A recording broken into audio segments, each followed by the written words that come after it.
दोन महत्त्वाच्या गोष्टी समजून घेणं गरजेचं आहे। पहिली म्हणजे हिअरिंग टेस्ट, ज्यामध्ये मुलाला नीट ऐकू येतं का हे पाहणं गरजेचं असतं। आणि दुसरी म्हणजे इमिटेशन।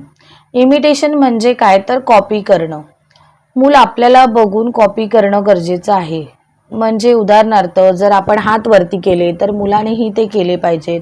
आपण क्लॅप केलं तर मुलानेही क्लॅप केलं पाहिजे। जेव्हा मुलं आपल्याकडे बघून शिकतात तेव्हा स्पीच शिकणं खूप सोपं होतं।